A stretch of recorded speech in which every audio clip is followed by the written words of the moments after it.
कल शाम को गुरुग्राम की एक मस्जिद पर कुछ लोग हमला बोलते हैं। वहां पर कुछ लोग नमाज अता कर रहे थे और उसके बाद हमला किया जाता है। पुलिस ने इस मामले पर एफआईआर दर्ज कर दी है। मगर क्या यह एक सामान्य घटना है? जी नहीं। एक अरसे से मैं अपने तमाम मंचों पर आपसे लगातार अपील कर रहा हूं कि जब तक भारतीय जनता पार्टी नेता समाचार माध्यमों में, प्रचार के माध्यमों में, सार्वजनिक मंचों पर इस तरह के भड़काऊ बयान देते रहेंगे, इसका असर समाज के अलग अलग तबकों पर पड़ेगा। नुपुर शर्मा टीवी पर आती हैं, प्राइम टाइम पर आती हैं और हजरत मोहम्मद साहब के बारे में विवादास्पद बयान देती हैं। अंतर्राष्ट्रीय तौर पर भारत की छीछा लेदर होती है, भारत की नाक कटती है। नतीजा ये, जैसे ही हमारे बिजनेस इंटरेस्ट को मध्य पूर्व में नुकसान पहुंचने लगता है, बीजेपी उन्हें पार्टी से बाहर कर देती है। फिर बात आती है प्रवेश साहिब सिंह वर्मा की। वो मुसलमानों का नाम लिए बगैर उनके आर्थिक बहिष्कार की बात करते हैं। बात वहां नहीं रुकती है। नंद गुर्जर जो कि विधायक हैं भाजपा के, वो कहते हैं, पुलिस से अपील करते हैं कि बेधड़क जाओ, इन्हें ठिकाने लगाओ, कोई तुम पर कोई कार्रवाई नहीं करेगा। मिसाल देते हैं उत्तर प्रदेश पुलिस की, क्योंकि वहां उत्तर प्रदेश पुलिस किसी का भी एनकाउंटर कर देती है और सवाल ना मीडिया पूछती है और ना किसी के पूछने की हिम्मत है। दो तरह के बयान है ये। एक तरफ आर्थिक बहिष्कार की बात, दूसरी तरफ पुलिस से यह कहना कि बेधड़क तुम कुछ भी काम करो, तुम्हारा कोई कुछ नहीं करेगा, तुम्हारा बाल भी बाका नहीं होगा। परिणाम, कल शाम को एक मस्जिद पर हमला।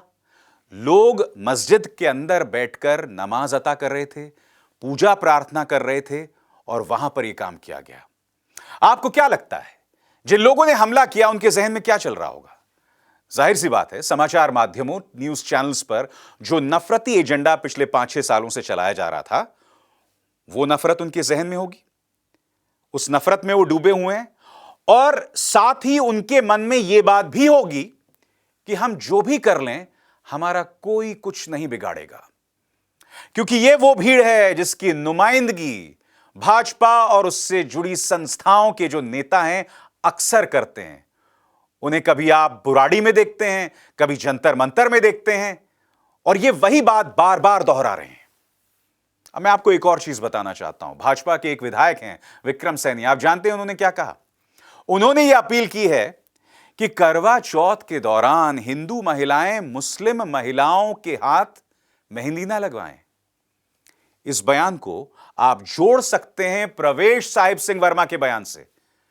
प्रवेश वर्मा ने क्या कहा था? प्रवेश वर्मा ने यही कहा था कि बहिष्कार किया जाए इन लोगों का। हम सब जानते हैं वो किसके बहिष्कार की बात कर रहे थे।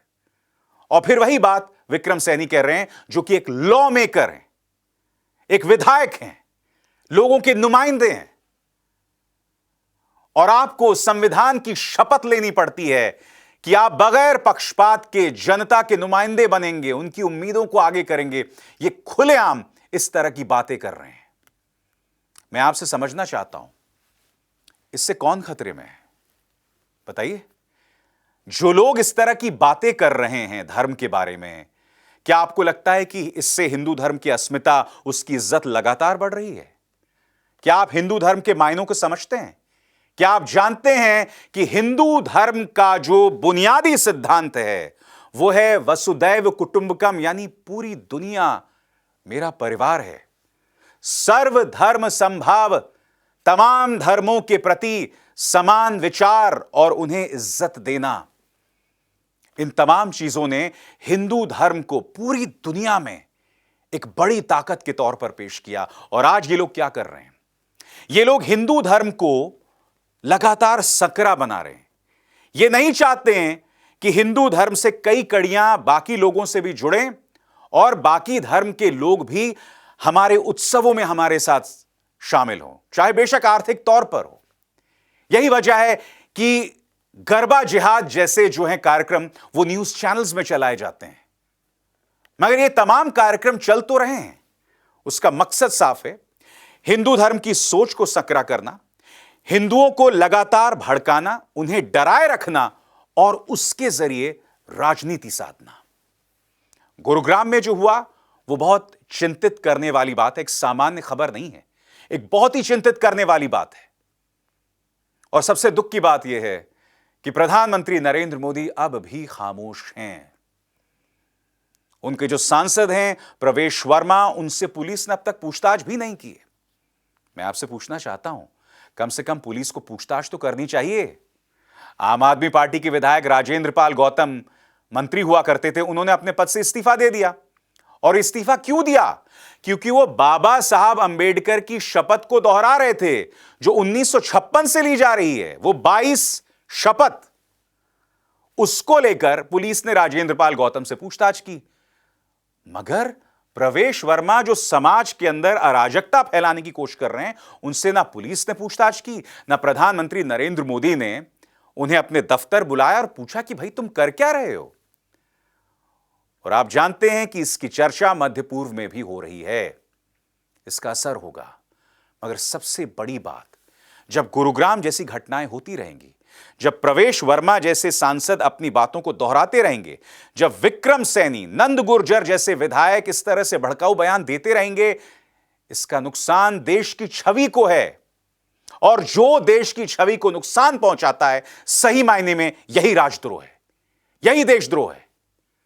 मुझे बतलाइए ना, 2014 से पहले क्या कभी आपने महसूस किया था कि हिंदू खतरे में है? बताइए। यह कहा जाता है कि साहब आप दूसरे धर्म का मजाक उड़ा के दिखाइए। मैं आपसे कुछ और पूछना चाहता हूं। यह वो धर्म है जहां आज से नहीं, एक अरसे से हमारे धर्मगुरु वाद विवाद करते रहे हैं हिंदू धर्म के बारे में, उसकी सोच के बारे में बहस होती रही है। हिंदू धर्म में परिवर्तन भी आए हैं। एक जमाने में सती को सामान्य कहा जाता था, आज तो नहीं है ना। और ये ऐसा क्यों हुआ? क्योंकि हमारे समाज में राजा राम मोहन जैसे सुधारक आए, उनकी मौजूदगी से धर्म को एक बेहतर दिशा मिली और हिंदू धर्म की जो छवि दुनिया में पेश की गई, वो एक खुले, एक लिबरल, एक मुक्त सोच के धर्म के तौर पर पेश की गई।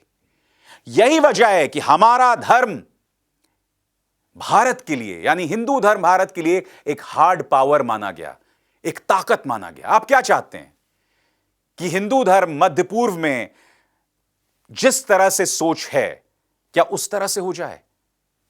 बताइए। यानी कि आप जिससे सबसे ज्यादा नफरत करते हैं, आप चाहते हैं कि मेरा हिंदू धर्म भी वैसे ही हो जाए? बताइए बताइए। इसका नुकसान किसी और को नहीं है। कल को आप में से कई लोग विदेशों में जाएंगे और आपकी तरफ लोग उंगलियां उठा के कहेंगे कि यह वो देश है जहां पर धर्म के आधार पर, वेशभूषा के आधार पर, खान पान के आधार पर लोगों पर निशाना साधा जाता था। ऐसे 2014 से पहले नहीं होता था। भारत में ढेरों बुराइयां होंगी, मगर सबसे अच्छी बात भारत की यह है कि जो हमारे बारे में कहा जाता है कि यह सही है, उसका बिल्कुल उल्टा भी भारत के बारे में सही है।